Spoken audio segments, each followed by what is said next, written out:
ನಮಸ್ಕಾರ. ಇವತ್ತು ನಾನು ನಿಮಗೆ ಮಂಡಕ್ಕಿ ಚಿತ್ರಾನ್ನ ಮಾಡೋದು ಹೇಗೆ ಅಂತ ತೋರಿಸ್ತಾ ಇದ್ದೀನಿ. ಇದು ತುಂಬ ರುಚಿಯಾಗಿರುತ್ತೆ, ತುಂಬ ಸಿಂಪಲ್ಲು. ಬನ್ನಿ ಈಗ ಇದನ್ನ ಮಾಡೋದು ನೋಡೋಣ. ನಾನಿಲ್ಲಿ ಈಗ 1.5 ಲೀಟ್ರಷ್ಟು ಕಡಲೆಪುರಿನ ತೊಗೊಂಡಿದ್ದೀನಿ. ಕಡಲೆಪುರಿನ ಹಿಂಗೆ ನೀರಲ್ಲಿ ಹಾಕ್ಬಿಟ್ಟು ನಾವು ನೆನೆಸಿಡಬೇಕು. ನೆನೆಸಿಟ್ಬಿಟ್ಟು ನಾವು ಹಿಂಗೆ ಎಲ್ಲ ನೀರು ಕಡಲೆಪುರಿಯಿಂದ ತೆಗಿಬೇಕು. ನಾವೇನು ಮಂಡಕ್ಕಿ ಇಲ್ಲ ಕಡಲೆಪುರಿ ಅಂತ ಕರಿತೀವಲ್ಲ, ಅದನ್ನು ನಾವು ಈ ರೀತಿ ನೆನೆಸಿ ಇಟ್ಕೋಬೇಕಾಗುತ್ತೆ. ಈಗ ಇಲ್ಲಿ ಎಣ್ಣೆ ಇಕ್ಕಿದ್ದೀನಿ. ಎಣ್ಣೆಗೆ ಸಾಸಿವೆ,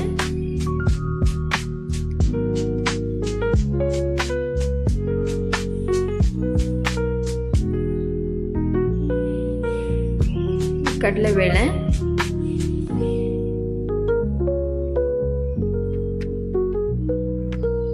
ಕಡಲೆ ಬೀಜ,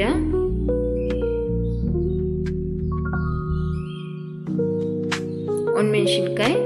ನೀವು ಇದಕ್ಕೆ ಹಸಿಮೆಣಸಿನ್ಕಾಯಿ ಬದಲು ಒಣಮೆಣಸಿನ್ಕಾಯಿ ಹಾಕೊಳ್ಳಿ, ಚೆನ್ನಾಗಿರುತ್ತೆ. ಇಲ್ಲಿ ಕರಿಬೇವಿನ ಸೊಪ್ಪನ್ನ ಮುರಿದು ಹಾಕ್ಬಿಟ್ಟು ಹಾಕ್ತಾ ಇದ್ದೀನಿ. ಆಗ ನಮಗೆ ಒಳ್ಳೆ ಸ್ಮೆಲ್ ಗಮ್ ಅಂತ ಬರುತ್ತೆ. ಇದಕ್ಕೆ ಒಂದು ಮೀಡಿಯಮ್ ಸೈಜ್ ಆಗಿ ಕಟ್ ಮಾಡ್ಕೊಂಡಿರೋಂಥ ಈರುಳ್ಳಿನ ಹಾಕ್ತಾ ಇದ್ದೀನಿ. ಈಗ ನಾವು ಇದನ್ನ ಚೆನ್ನಾಗಿ ಫ್ರೈ ಮಾಡೋಣ.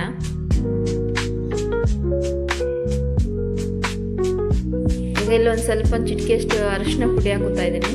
ಮತ್ತು ಕಟ್ ಮಾಡ್ಕೊಂಡಿರೋಂಥ ಟೊಮೊಟೊ ಹಾಕುತ್ತಾ ಇದ್ದೀನಿ. ನಾವು ಮನೆಯಲ್ಲಿ ಬೆಳಿಗ್ಗೆ ಬ್ರೇಕ್ಫಾಸ್ಟ್ ಮಾಡ್ಬೋದು, ಇಲ್ಲ ಈವ್ನಿಂಗ್ ಸ್ನ್ಯಾಕ್ಸ್ ಥರ ಮಾಡ್ಬೋದು. ತುಂಬ ರುಚಿ ಇರುತ್ತೆ. ಬ್ಯಾಚುಲರ್ಸು ಸಹ ಮಾಡ್ಕೋಬೋದು. ಈಗ ಇಲ್ಲಿ ಸ್ವಲ್ಪ ಉಪ್ಪು ಹಾಕ್ತಾ ಇದ್ದೀನಿ. ಉಪ್ಪು ನೋಡ್ಕೊಂಡು ಹಾಕೊಳ್ಳಿ, ಯಾಕಂದರೆ ನಮಗೆ ಫಸ್ಟೇ ಕಡಲೆ ಪುಡಿಯಲ್ಲಿ ಉಪ್ಪು ಇರುತ್ತೆ. 1 ಟೇಬಲ್ ಸ್ಪೂನ್ ಖಾರದ ಪುಡಿ ಹಾಕುತ್ತಾ ಇದ್ದೀನಿ.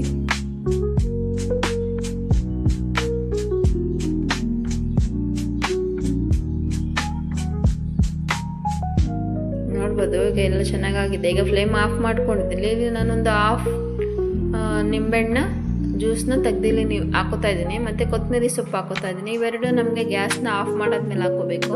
ಈಗ ಇದನ್ನೊಂದ್ಸಲ ಚೆನ್ನಾಗಿ ಮಿಕ್ಸ್ ಮಾಡ್ಕೊಳ್ಳೋಣ.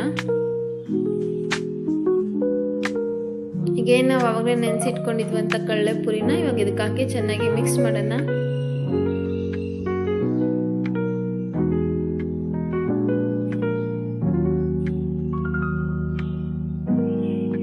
ಇದನ್ನ ನಾವು ಚೆನ್ನಾಗಿ ಒಂದ್ಸಲ ಮಿಕ್ಸ್ ಮಾಡಿದ್ರೆ ನಮ್ಮ ಮಂಡಕ್ಕಿ ರೆಡಿ ಆಗುತ್ತೆ.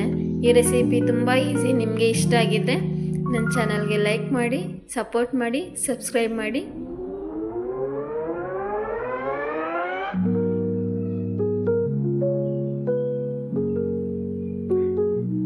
ನಮಸ್ಕಾರ.